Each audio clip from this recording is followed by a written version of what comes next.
Brett Favre, legendary quarterback. Jerry Rice, legendary wide receiver. You ready for your weekly beating? Yeah, we're ready. Let's do this. They stack the deck. When legends play, they wear Copperfit Advanced Back Pro. Copperfit's best-selling compression back support just got better with new double-band adjustable supports for customizable compression when you need it most. Since I put this on, I feel so much better. The core is the most important thing. Absolutely. To know that I'm stabilized here. Whatever I'm doing, I can give it 100%. 4 built-in stabilizing supports designed to improve posture and help reduce lower back stress and strain. You have back pain, and it's affecting your everyday life. You do something. If you can find something to help you get back out and be active like Copperfit, go for it. Absolutely. Do not give up.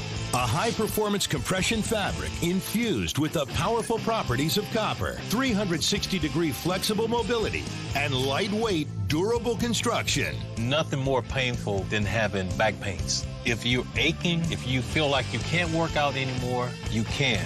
And that's with Copperfit. Yeah. It's for all of us who still want to be active, still want to compete. Way to go. That's what I'm talking about. Man, this really does feel good. It feels to me like the fountain of youth. Copperfit's best-selling back support just got bigger, badder, and better. Or call 1-800-944-5851. Or on the web at advancedbackpro.com. Get yours now for only $19.99. This does feel good. That's what I've been saying. You think it was fair? It was fun. Play for the love of the game. Copperfit, live limitless. Well, the virus has now killed more than 100 people in China, and new cases have been confirmed around the world. So you don't want to frighten the American public. France and South Korea have also got evacuation plans. But you need to prepare for and assume strongly warning Americans to avoid all non-essential travel to China. That this is going to be a real serious problem. France, Australia, Canada, the US, Singapore, Cambodia, Vietnam, the list goes on. Health officials are investigating more than 100 possible cases in the U.S. Germany, a man has contracted the virus. The epidemic is a demon, and we cannot let this demon hide. Japan, where a bus driver contracted the virus. Coronavirus has killed more than 100 people there and infected more than 4,500. We have to prepare for the worst, always, because if you don't and the worst happens. War Room Pandemic. Here's your host, Stephen K. Bannon. Well, welcome to War Room Pandemic. It's Wednesday, September the 9th, the year of our Lord 2020. Episode 378 of Hashtag War Room Pandemic starts here, broadcasting live from Capitol Hill. Jack Maxey, Raheem Kassam on the John Fredericks Radio Network, on America's Voice, blown through the CCP's firewall by G News and GTV, subtitled in Mandarin. And later on in the day, on Newsmax TV, we've got Stephen K. Bannon joining us from what he calls the cultural capital of the Western world. I'd like to think London still has a claim to that. Steve?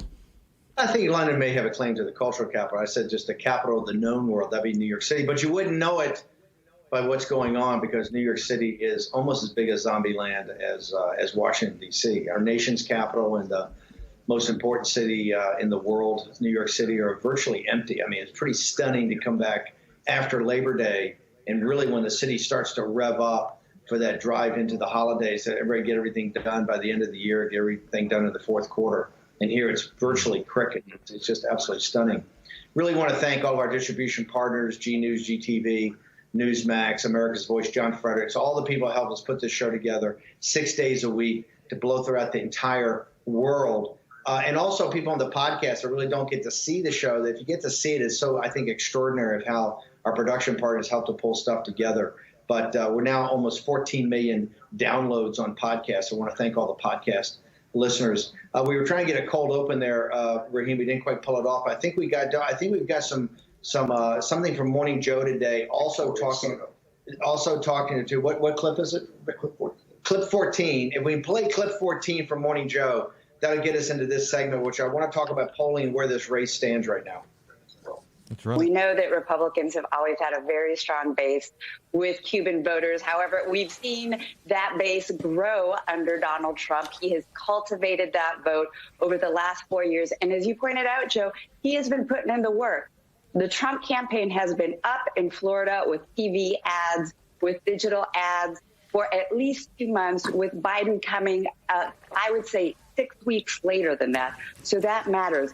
But what I have my eye on, and what I think Democrats should really be worried about, is the non-Cubans. So if we remember, in 2016, Hillary Clinton won non-Cuban Latinos 71 to 26%. So what's happening there? What's happening with the Puerto Rican voters who are traditionally more Democratic and who have been growing in huge numbers as a result of Puerto Ricans migrating over from the island because of the economic downturn, because of the hurricanes? They are ripe for the picking in terms of getting them registered to vote and bringing over to the Democratic side.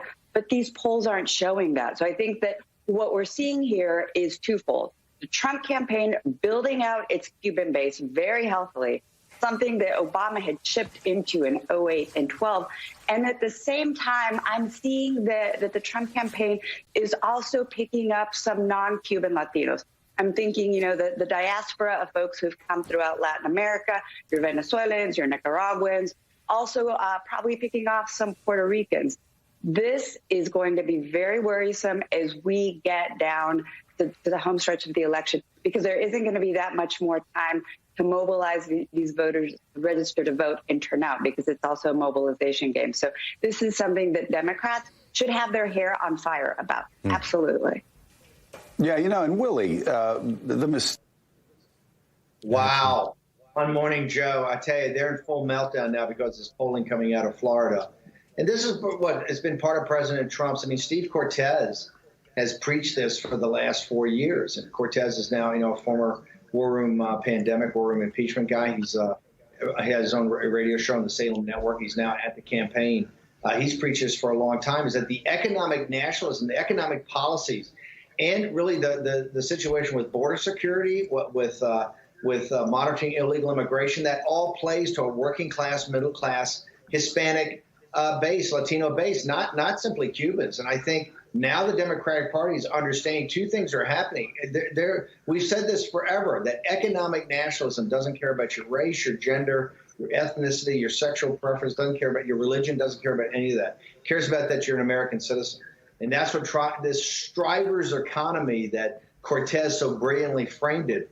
And Peter Navarro, every day you see Navarro hammering about bringing manufacturing jobs. One of the things nobody caught on is that I think that the confrontation with the CCP and bringing back manufacturing jobs from China was the item that polled virtually highest with Hispanic males, because they understand in bringing back manufacturing jobs, and particularly high-value added manufacturing jobs, that they're going to benefit from it.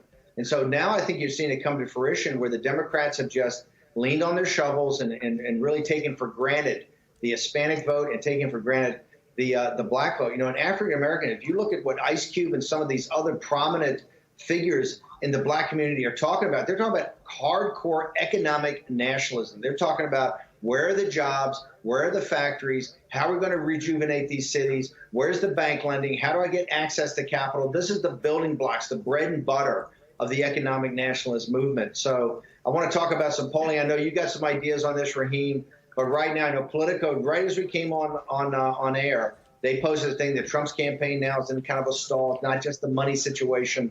It's really a messaging situation and kind of a momentum. But I got to tell you, this race tightens every day. And that doesn't even include what they call the hidden Trump vote. This race is tightening because I think people are seeing the message of Donald Trump. They're seeing the populism. They're seeing the economic nationalism. They're seeing the America First national security policy, where he's just not going to throw their kids' lives away in these endless foreign wars. And he's very focused on really pulling together an alliance, of which the Taiwanese president said today, called it an alliance of democracy. We like to refer to it as the alliance of liberty. But Raheem, give us your thoughts right now as you look at all this different polling, particularly from these 8 to 10 critical battleground states. Steve, I think this Politico story that came up this morning is as sure a sign as some of us may have been thinking for a while that the political establishment is living in a fantasy land over a lot of the election. It's either living there or it's trying to create a fantasy land, a self-fulfilling prophecy for itself that undermines the Trump re-election efforts to place in the mind of voters some doubt about whether or not Trump is actually a winner. Because, as you know, a lot of people vote for President Trump because they feel like they want to be on the winning side, and they it's one of his catchphrases. You'll get tired of so much winning, and when it doesn't seem like he's winning, that may turn some people off. Now, it won't turn off the hardcores of the base, but certainly there is a very small amount of people out there, but they count in this election. Every single vote will count in this election. Unfortunately, some will probably count twice in this election. And here's the thing. The Politico story is completely counter to the programming that people are seeing on their televisions in the evenings when they turn it on to watch those Trump rallies. I mean, last night in Winston-Salem was absolutely extraordinary scenes. Now, it wasn't just the size of the crowd. It was the enthusiasm there. It was the length of the whole spectacle. It was the grandness of it all reminded us of Trump in peak 2016. And you even had this sort of extemporaneous outpouring of chanting, we love you, for the president, when he was actually complimenting ordinary Americans, ordinary patriotic Americans, during his speech, and they started chanting back at him, no, we love you. And so that's completely diametrically opposed to what we're seeing. Now, the experts, and I use that term very loosely, will tell you that there is a complete difference between what you see at a rally versus what you see in the data. And I don't think that's necessarily true. At least that wasn't what was true in 2016. What was happening was that they were undersampling people. Now, the president actually made a comment over the last 24 hours about some of the news articles we've seen, some of the analysis that we've seen about the shy Republican vote. He says, I don't know if it's a good thing or a bad thing. I don't know if I should feel insulted by it. But he says it is what it is, and we'll take it anyway. And I think that's something that, again, the establishment is failing to build into their modeling. They're probably failing into building conservative ethnic minorities into their sampling. And I think the problem is also on both sides in some of the polling. You're seeing some of the polling that shows Trump ahead with a lot of these groups that he needs to win more votes from, but the sample sizes are also very small. And I don't change my view on polling depending on who it's favoring. The bottom line is this: I think most of it, 90% of it, is way off.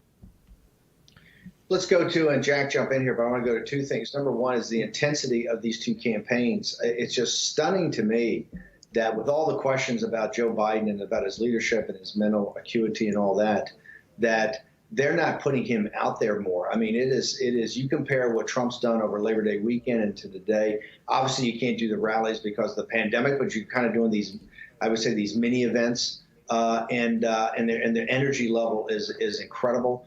When he goes to, and I think what I would do is just send him out to factories, and, let him hit 5 factories or 5 businesses that are trying to rejuvenate themselves during this pandemic, and play it that way so that you're reaching working class Hispanics, you're reaching working class blacks, that you're talking to this core base of people that, to me, are really going to determine the election, and that is the working class and middle class. That's going to determine that, hey, this guy may never be perfect, and a lot of people don't like his house style, but in a tough situation, a tough global situation, an uncertain geopolitical situation, certainly an uncertain health situation, this guy did it before, and maybe I've got his back. Raheem, Jack, the energy level of the Biden thing, it's almost like he's playing into Trump's narrative of Sleepy Joe.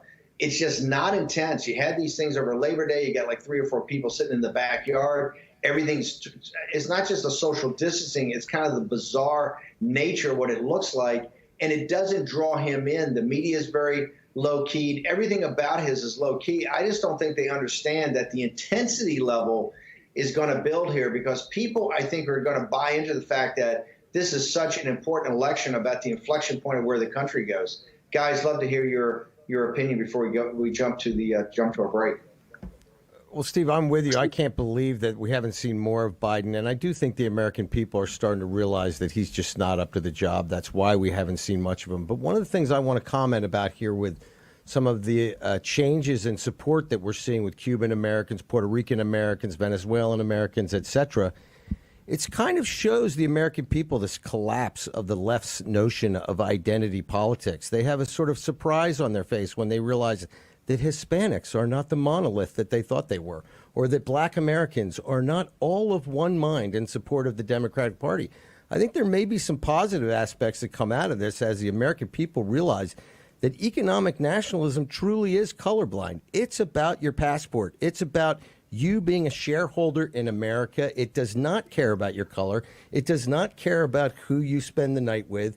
It cares about you being a shareholder in this republic. So, just my comments. No. I think you're correct there. One of the things that we have to do more is make sure people with this broader based ownership and broader based, people I call a piece of action. I think you're seeing this, Raheem. Yeah, look, I said it a couple of days ago. Joe Biden himself is irrelevant in this whole process. So whether he's playing into it or just laying about or reading answers on his teleprompter or falling asleep or whatever he's doing, he himself is broadly irrelevant in this process. Yes, it's really easy and great to dunk on Joe Biden, and there'll be plenty of moments for that over the course of this campaign. But what's important here is the fact that the Democrats know that Joe Biden is irrelevant, and they intend to win this election without having to rely on or lean on Joe Biden and his efficacy as a candidate.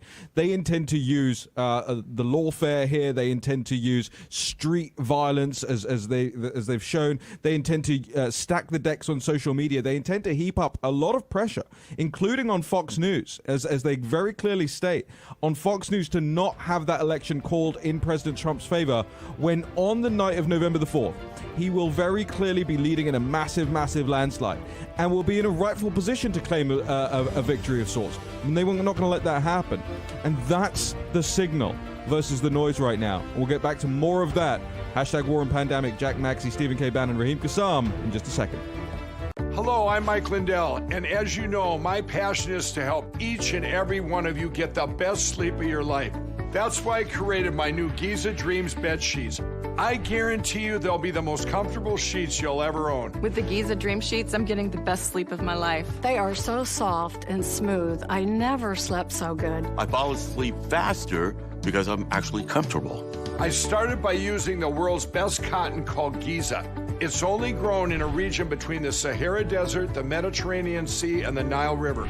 It's ultra soft and breathable, but extremely durable, which is why I can give you my full 10-year warranty.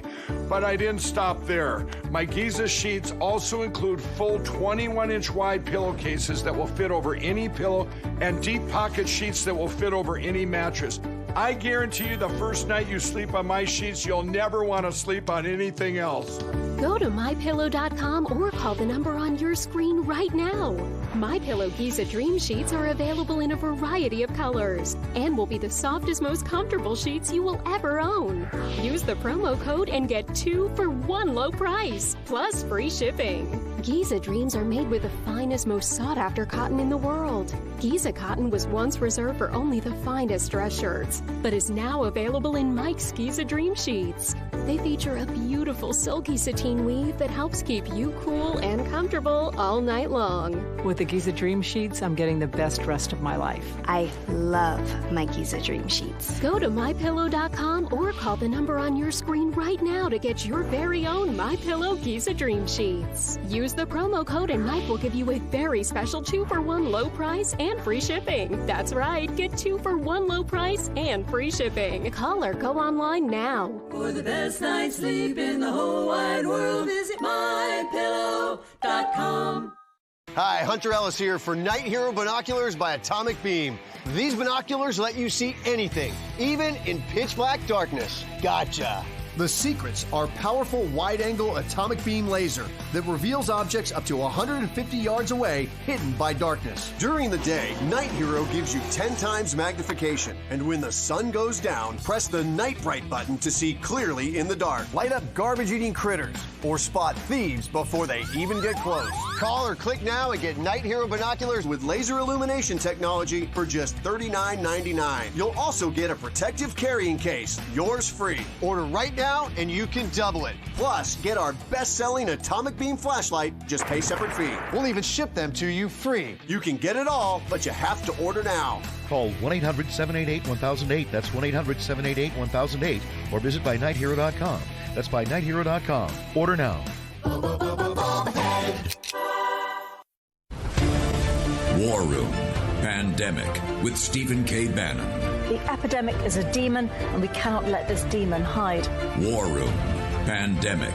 Here's your host, Stephen K. Bannon.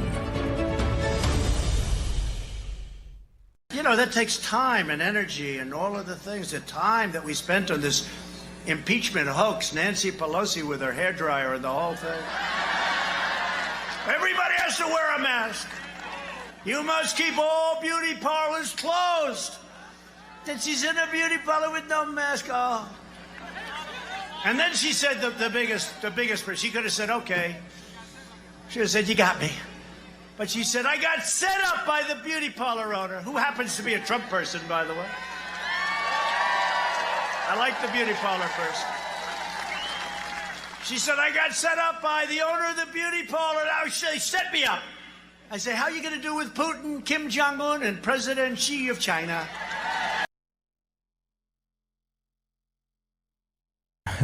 Did you have something to bring us in on that, Jack? Well, it's kind of interesting that we had that clip there because in the live chat about 15 minutes ago, someone said, Steve, why not give Erica Kios some business? This is the woman of the salon owner out in California. So maybe we should get her out to do a live trim for Steve on air. Hey, I'll do that as long as she guarantees wear a mask. Just kidding. No, I think that Nancy Pelosi, the master of political strategist, saying that was obviously ridiculous. President Trump never losing a chance to lay one in, right? So you could tell that he was looking forward to that. I want to talk about some special programming. Remember, on Friday, we're going to commemorate 9/11. We're going to have some very special programming on Friday. Vish and the team are pulling this together right now, so you're going to want to watch. We can never forget what happened on 9/11, what caused it, how we were asleep at the switch, and then what came from that led us to this point today. So on Friday, we're going to do a 9/11 special. We'll have a lot of different aspects of that you're going to want to watch. Also on Saturday, we're going to go to the cultural aspect.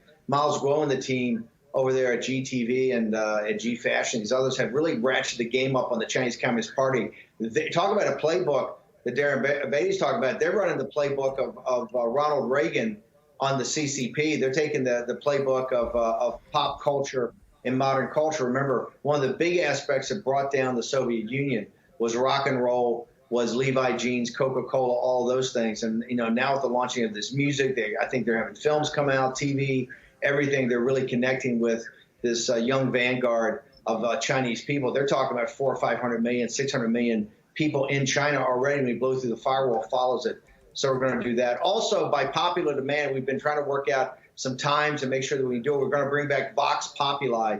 We want to hear all your voices. But until we do that, live on air, where we take your calls, we want to make sure everybody get questions to us in the live chat. Go to #WarRoomPandemic or in the live chat. Make sure you're feeding our staff, feeding us with. We're reading all these nonstop during the show. This is your show. We crafted around you. The deplorables and Lao Beijing. We get tremendous feedback. We also know they're followed on the desk of the trading firms and the political class, et cetera. To wit, I don't know if we have it, guys. Maybe we can play it later. Did Joe Biden's team rip off War Room Pandemic, guys? Is this a rip off of us? Did they rip off our theme music? They absolutely did. It was 2 days ago that Joe Biden put out this 3-minute long campaign commercial on Twitter, and about a minute into the clip, doesn't play a music that sounds like the War Room Pandemic thing. I mean, I picked that music myself when we started this show. It is the exact music. It is the exact music, and they play it at the full length of the entire clip for the rest of that ad. So we will make sure we can play it for people here. We know we're living rent-free in your heads. But, when you start lifting our theme music, right, so that we were so proud to kind of pull back in January when we launched the show. Also, tomorrow, we're going to deconstruct. This is really the most, I think, the biggest counterpunch that Biden's had to President Trump on China and the CCP. It's a 3-minute long, I don't even know if you call it an ad. It's kind of a mini little program that walks through, his counterpunch on President Trump, why he's tougher on China, why he's the guy. As Richard Haas says, this is going to be the defining issue of our times, and why Joe Biden's the one to kind of lead us through. Joe Biden will do exactly what Richard Haas is talking about, which will be this kind of meandering around in the Thucydides trap, where we're the declining power, they're the rising power. Remember, the United States of America has all the cards. Milesguo says it all the time. They're a paper tiger. All you need to do is bring your access to capital and your access to technology, and we can thwart this. I want to get back to the polling in a second, but we have the Frank Gaffney. Frank Gaffney Security Minute did an amazing job of another aspect of this. So people are asleep. This is Wall Street underwriting. It's Jack Ma's. I think it's Jack Ma's new finance company. It's called the Ants. Remember when Milesguo's thing first started, the whistleblower, I think they called themselves the Ants too. That's kind of a popular term the Chinese use for the little guy, right? And they're about to do a massive public offering. One of the problems here is Jack Ma, after lying about it for years, Jack Ma's, he admits he's a member of the Communist Party, has been forever. Do we have Frank Gaffney's, can we play that clip? Is it ready to go? Hang on. Yeah, we can. Yeah. Oh, okay, let's play Frank Gaffney. This is Frank Gaffney with the Secure Freedom Minute. The Chinese Communist Party is doing a fundraiser. It's getting Wall Street's help to tap American investors for many billions of dollars to underwrite a PRC conglomerate called Ant Group. If they do massively underwrite Ant's upcoming initial public offering in Hong Kong, Beijing believes its crackdown on that territory will be validated. Fortunately, a new risk profile by RWR Advisory Group reveals 7 compelling reasons not to invest in Ant, including the company's reported involvement in human rights abuses, diversion of users' private data, and ties to the Chinese military. President Trump is running this fall on a platform that showcases his serious differences with Vice President Biden about China, opposing U.S. investments in malevolent CCP companies and standing with the people of Hong Kong, not validating their oppressors, should be a basis for strong bipartisan agreement. Learn more at divestchinanow.org. Pass it on. Wow, Frank Gaffney, the guys over at the Center for Security Policy Committee on the Present Danger, throwing down again, once again, American capital, and he's absolutely correct. If you support this underwriting of Jack Ma's new company in Hong Kong, it's just basically going to show that, hey, nobody was serious about the Hong Kong, having the backs of the Hong Kong situation at all. Raheem, I want to go back before we lose it. We're going to get to vaccines and talk about the pandemic in the next segment. Jack Maxey's got a lot. If you go to Drudge today, Drudge in the upper left-hand corner, just dumping all over the president in this search for the vaccine. Remember, we're not totally gung-ho. We're hydroxy guys as a therapeutic. We're not totally gung-ho on this vaccine, or particularly where this thing could head. But I think it needs to have a reasoned analysis. But Raheem, before we lose a second, we got a couple of minutes left. Go back to you've really taken a look at these polls and gone through them. Give us a highlight reel of where Raheem Kassam sees the race today. It's got to the point now where I've stopped looking so much at the crosstabs of the polls, because time and time again what we're seeing is, all right, if you go to Real Clear Politics and you want to go and look at the poll, the average of the polls and all this stuff, firstly, they're all over the place. Secondly, there doesn't appear to be any methodological agreement amongst the pollsters about how they're going to approach this, what the sample size is going to be, what the margin of error is going to be. And so you keep getting all of this stuff that's jumping around all over the place. And I think one of the most important things that you can read that illustrates this is the Politico article, The 8 States Where 2020 Will Be Won or Lost, a Politico deep dive. And the funny thing is, when you get into it, it's not a deep dive. It's not a deep dive at all. It's a very, very, very, very shallow dive into Arizona, Florida, Georgia, Michigan, Minnesota, North Carolina, Pennsylvania, and Wisconsin. And effectively, Politico's contention, as was their contention in their article this morning, is that that the president is upside down in all of these places, and therefore the result is a foregone conclusion. Biden has a lead here. Biden has a lead there. D+5 here. D+1 there.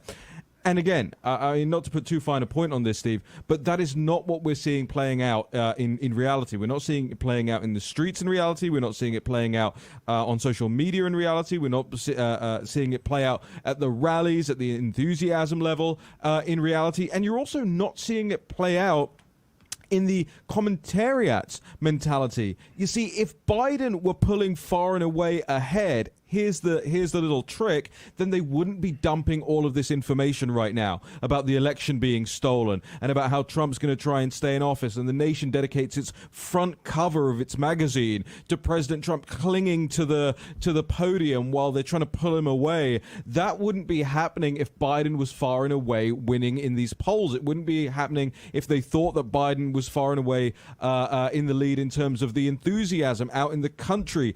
And it's also, you got to look at, where is Kamala Harris in all of this? She sort of pops up here for the New York Times to do a puff piece about her Converse training shoes that she wears everywhere. But there is so little substance at a time when Americans want substance, at a time when the world is looking for substance from an American election and looking to where America is going to go over the next 4 years and what decisions it's going to take. It will obviously impact what happens with Brexit. It'll impact what happens in the Middle East. It's going to impact what happens in Eastern Europe. It's going to impact what happens in Asia, in the South China Sea and beyond. And meanwhile, the Democrats seem to keep relying on this rickety crutch of substandard polling. So that's where my head is at, Steve.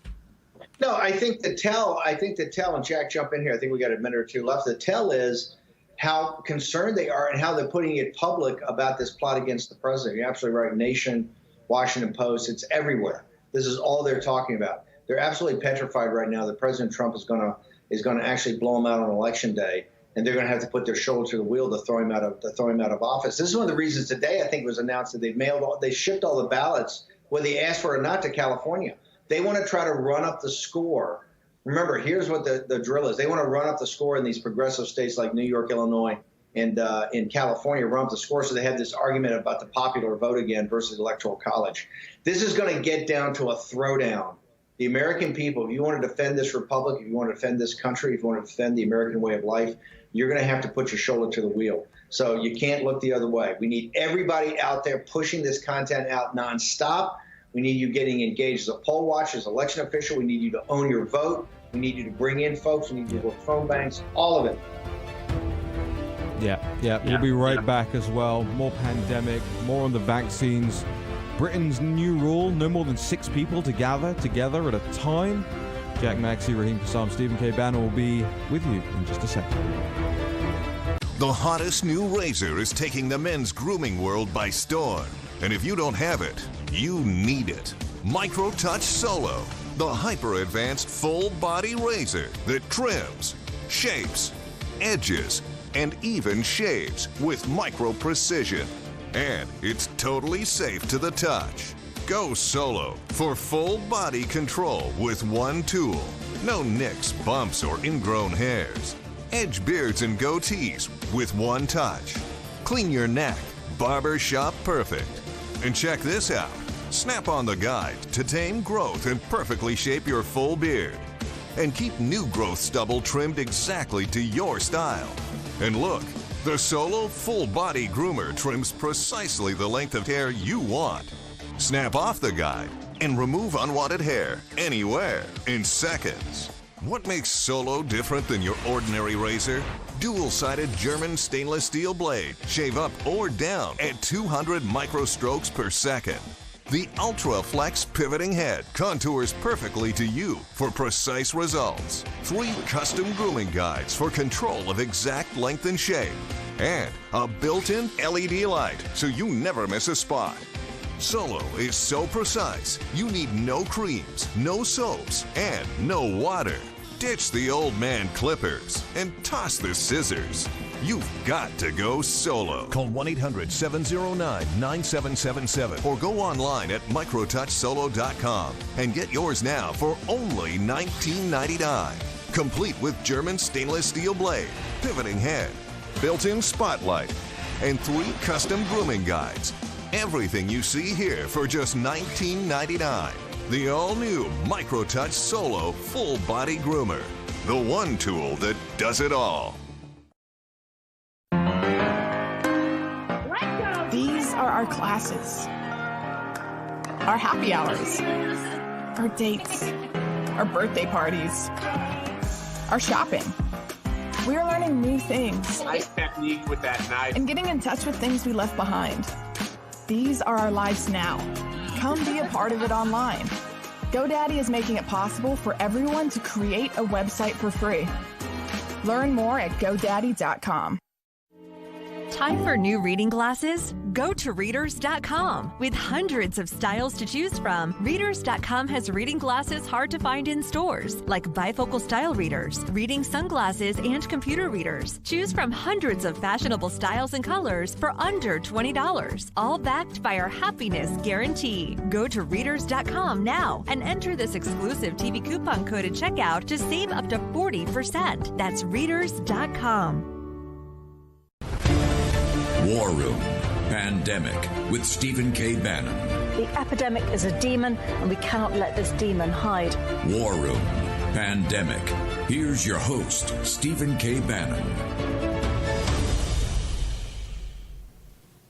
This is Jack Maxey. Welcome back to the War Room. I'm a little bit off my path here because I'm trying to catch up. I've got an oral exam here given by Stephen K. Bannon on vaccines. Episode 378. We're sitting here in the War Room on Capitol Hill, and I'm just going to dive right in. People, you've seen overnight that they've halted the Oxford vaccine trials. This is the AstraZeneca vaccine. And one of the reason is they had an adverse reaction in one of the patients. Now, they don't know, they will not reveal what the adverse reaction is. I want to caution people that this is not unusual, and it could be because of a totally different pathogen than anything to do with the virus. It's been given to thousands of people in Great Britain, but in an abundance of caution, they have halted putting new people into the trials, which alone could slow down the release of the AstraZeneca vaccine. They're in a phase 3 trial, but they were supposed to have gotten all of the members registered for that trial by September. I'm guessing that this abundance of caution is probably going to slow that down significantly. Now, we're looking also, there was released yesterday a study from Lancet that was done by the Russians, Gamaleya, their vaccine company, and there are a lot of questions being asked about this study. And one of the big question marks for people was that they were publishing that the participants all had sort of the same exact number of antibodies after having had the vaccine for a period of time, say a month. Now, many scientists around the world are saying that this is kind of an impossibility that everybody could have the same level, and it goes against what they're finding out with these vaccine trials around the world, where certain people have different levels, and it certainly goes against 50 years experience with, for example, the influenza vaccine and other vaccines that we typically give to our 65 and above, including boosters for things like chickenpox, etc. A tendency in the older population not to produce a really great immune response. Now, you're seeing the Democrats come out and they're saying that the president has been lying, that somehow it's his responsibility that this is all being slowed down. Let's remember one thing. The president is not a virologist. The president is given information by people like Dr. Hahn, Dr. Fauci, et al. Now, we have known from day one, most people have said that these vaccines should have maybe sometimes a 2 or 3 year trial. Now, we know we're in an emergency, so we are trying to do everything on Trump time. We're trying to get things accelerated as quickly as possible.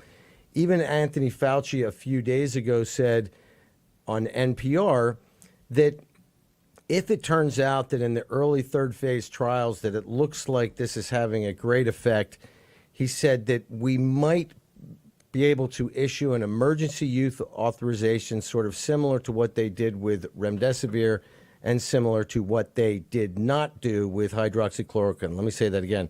What they did not do with hydroxychloroquine. And the basis for this is that the vaccine may be so useful that we might skip over some of the details of a longer study. I think that the AstraZeneca experience here over the last few days, the Oxford vaccine, is probably giving people a lot of pause here. Now, something else that I think people have to understand, there are typically three ways that we make vaccines.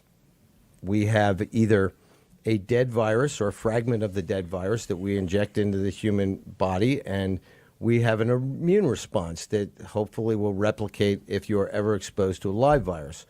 Or then what we have is a kind of attenuated virus where we will take a virus and we'll put it into an animal host, say a chicken, right, which is not really designed to host the virus, and the virus becomes weaker over time in this host. And then we take that weakened version of the virus, a live virus, and we give that to the human host, and you make antibodies, and you're able to kill that weakened version while retaining the ability, hopefully, to kill the stronger version. Now, one of the things that is very interesting, and it kind of, I think, is what's giving people some trepidation. You remember when we first broke into this pandemic in January, the CDC, for example, decided not to run with tests that everybody knew would work and a system that everybody knew we had the capacity to manufacture effectively. They decided to go with a test that no one had ever done before. It was going to test for 4 or 5 different kinds of virus strains. It was a flop. It was overly complicated. It had never been done before. Any of you enterprising journalists out there, there is a giant story considering the sourcing of that original contract. You might want to go talk to some of the mid-level players at the CDC and seek out their connections with the people. But be that as it may, it was a failure. Now, when you look at what Pfizer and Moderna are doing, they are following a path for a vaccine using what they call messenger RNA. Now, it's been around for about a decade, this idea, mostly in cancer research, where we try to modify the response at a molecular level inside your cells by introducing, say, in the cancer's case, a piece of the cancer that would allow you to produce something that from your own cells that your own immune system would then see and hopefully respond aggressively against the cancer. They're trying to do this also with the coronavirus. Now, in theory, this is how it works. They stick a little RNA molecule into your cells, and your cells produce a protein that mimics a protein on the exterior of the coronavirus. Now, your body produces this foreign protein because the messenger RNA has inserted itself into your cellular structure, and you're producing a protein molecule that you don't need, but that we hope will be exactly like the protein molecule on the surface of COVID-19, and therefore in future you will have a proper response. Now, here's something to think about, people. There has never, ever been an RNA vaccine that has been licensed for infectious disease. There has never been an RNA vaccine that has been licensed for infectious disease. So this raises a kind of question, I think, in the mind of both scientists and the public. We're seeing that, as high as 40-some% say that they're not going to take it. This is without any knowledge. And we know for a fact that we have a very large anti-vaxxer population in this country already. I mean, we have parents who won't even give their children measles vaccines. And one thing that I think we have to remember, even Fauci and some of the studies are showing that, hey, we might get a 50 or 60% effectiveness rate out of these vaccines. We might need multiple dosages. We are not certain about how long the immunity would last, either through T-cell memory or because of free T-cells in your system that are designed to fight it. It is a very complicated process. And one of the things that I think is kind of interesting is we've again chosen the most complicated avenue for this crisis. It's never been done before. And so I do think that there is some question about how we're rushing these things. But I want to give Donald Trump some cover. he is going by the best advice of Anthony Fauci at the NIH. He is going by the best advice of Dr. Hahn at the FDA. And I think the reality is these guys may have jumped the gun. I mean, you look at Moderna, they have never even produced a commercial vaccine, and yet these guys are now the front runner. And what we're also seeing around the world is you're seeing this idea of kind of nationalism getting behind the vaccine. Who's going to get it out first? I think the Russians have called their vaccine Sputnik 2.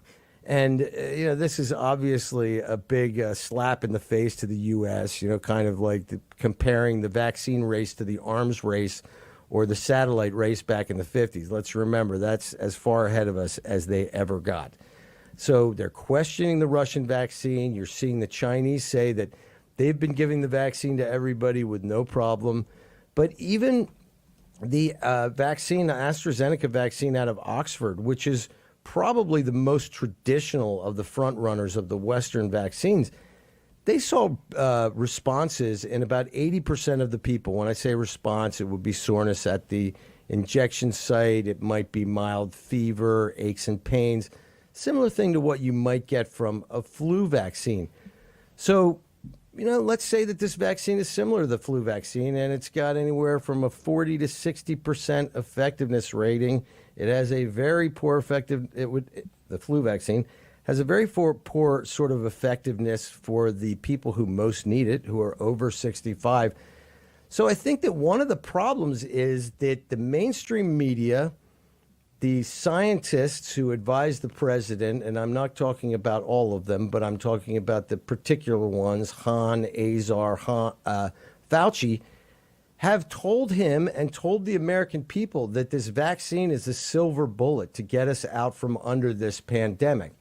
I don't think that's the case. I believe that the history will tell us that we should have concentrated on the therapeutics and we should have paused and taken our time with the vaccines like we have done with every other sort of viral problem in history, because Jack, we don't want to put... Jack, let me jump in here. I want Raheem.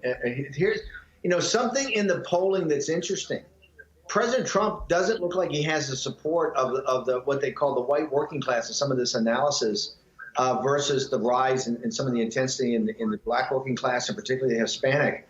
Is part of this not just that we've always been the supporters of the therapeutics versus this kind of forced march for the vaccines, but Raheem, do you think we may be getting some of the anti-vaxxer crowd? Because people at the Trump campaign, the White House better understand, if these people that, and I'm not saying they're right or wrong, but the people that really don't believe in these vaccines, a big portion of those are Trump followers.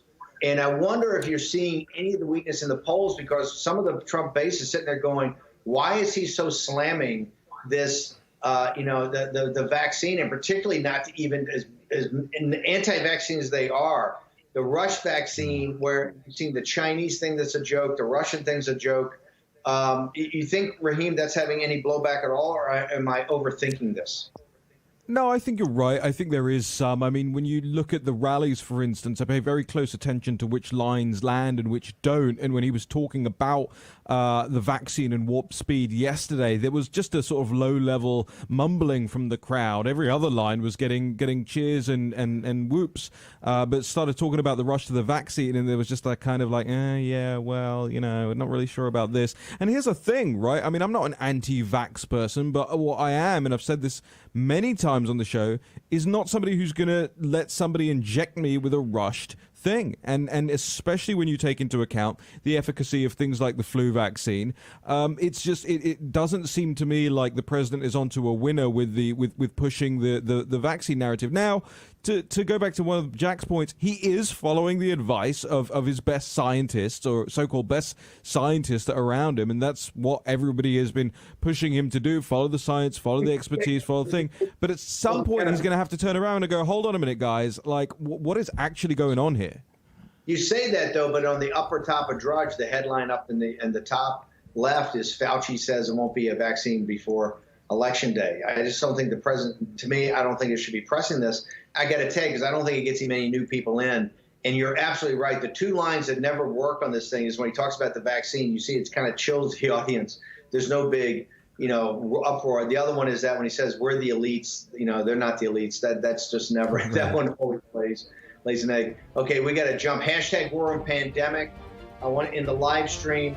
We're going to sum up. We got so many, we've gone through so much in the show. I want to just absolutely take it through. He will come back.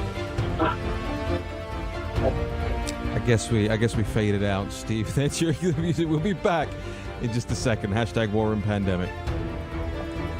Stay tuned to get a free pan from Granite Stone. Stuck on eggs, burnt on batter. You can scrub and scrape, but you can't escape the nightmare of your sticky pans.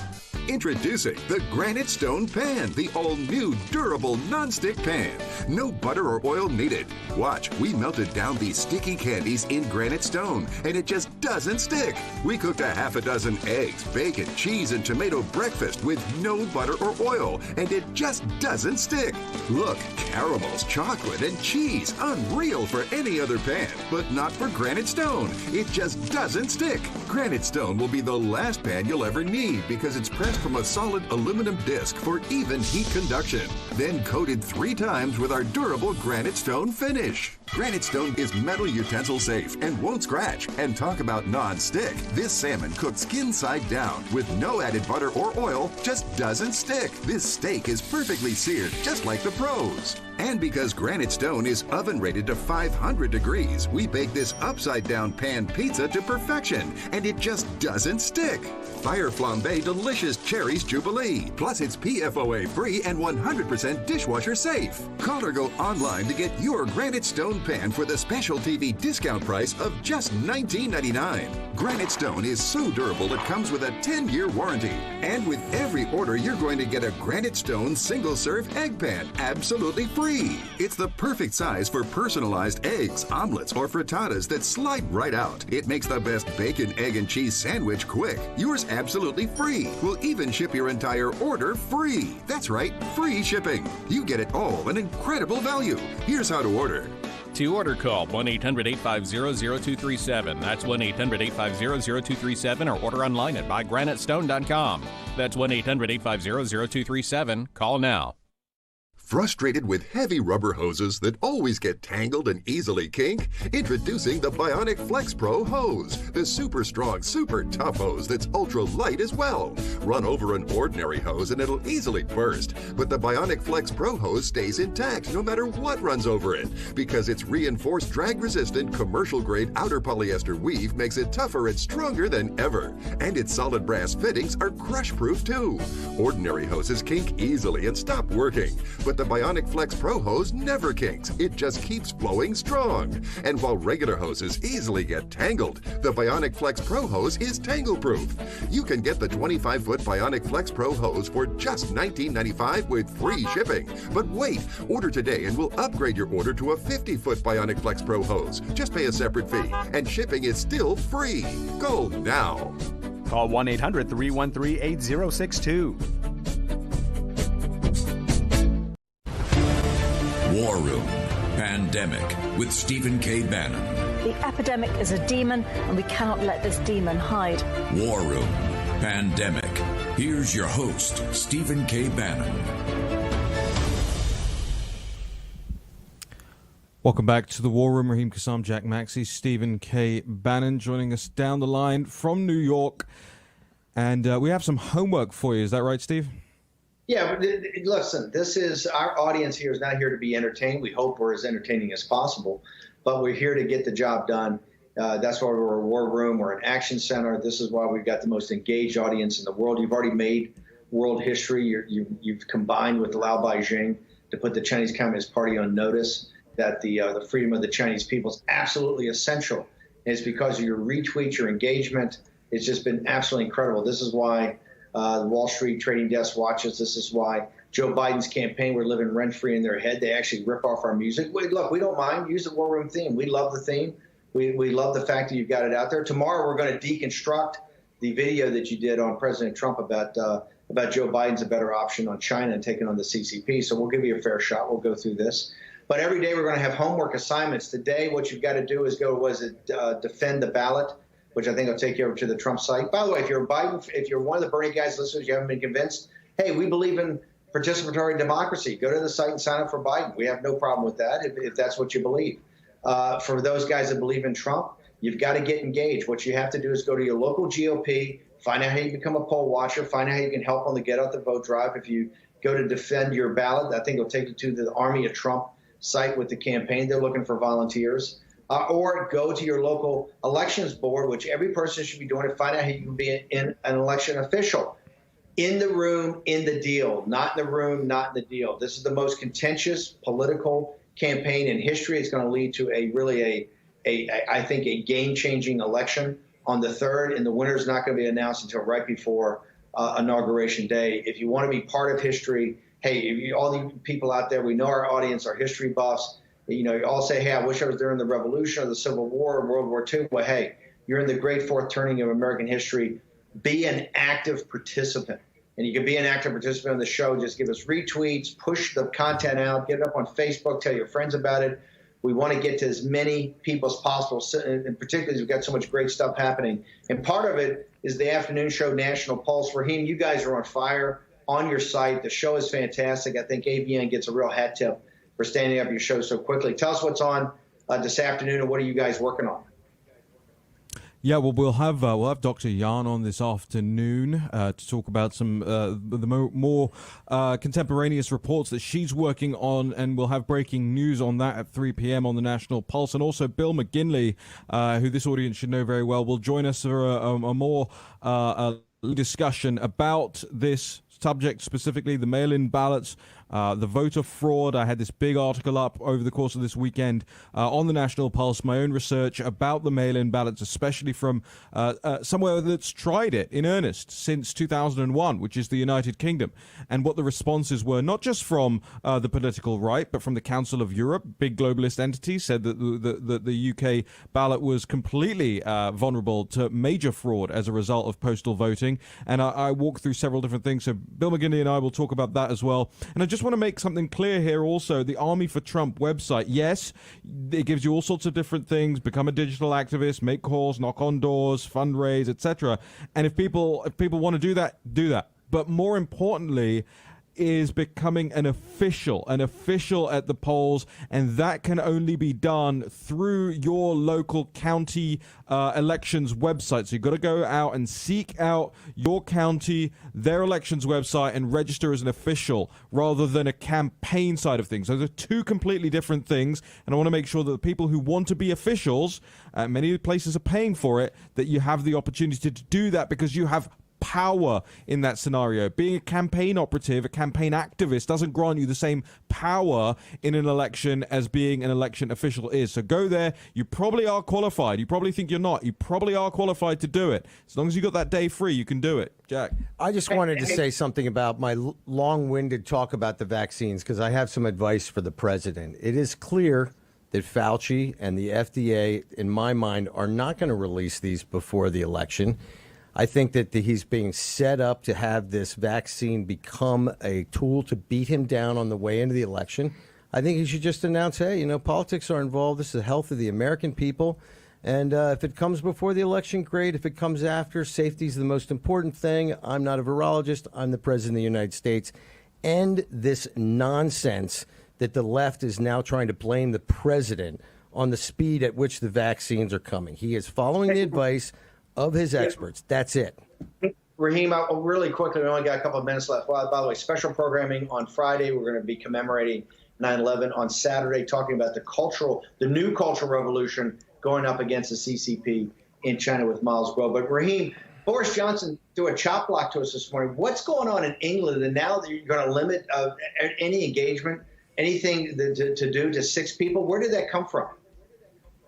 Yeah, this is now called the rule of 6, and the Prime Minister actually led a news conference this morning from Downing Street saying that there is a new spike in cases, coronavirus test cases, that Britain has experienced in the last week or so. And so the official output from the government is that social gatherings must be limited to 6 people. That comes with the threat of a fine of £100, which is not an awful lot, $120 odd, for the first offence, but on each further repeat offence, up to £3,200. So you're talking close to $4,000 if you're found to be a repeat offender of gathering in groups of more than 6. Now, this is because, as I say, the spike in test results in the United Kingdom over the last couple of weeks, and a furious debate taking place right now in the United Kingdom because, of course, our Brexit deadline is coming up very quickly as well. So a furious debate happening on the legal side of that and the legal side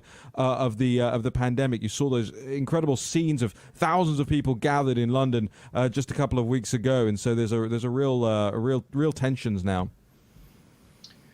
Wow. Okay, this pandemic still affecting everything. I want everybody out there, hashtag War Room Pandemic in the live chat. Everybody that sees us wants you pushing out the content. We want to have your commentary, your observations. Tell us what you want to see more of. Remember, special programming on Friday commemorating 9/11, and this weekend a major special on this new cultural revolution. And the blowback on the CCP is going to be quite extraordinary as this campaign season really starts to heat up. Raheem, Jack, take us out, guys. Yeah. I just want to make sure that the audience, that you're doing your part out there to share this show. I know so many of you are. Grab whatever links you want. They're on Twitter, they're on Facebook, they're on YouTube, whether it's the subscribe link, the videos, the clips that we put up, the whole show, the podcast, download, subscribe links. Grab something today and every day.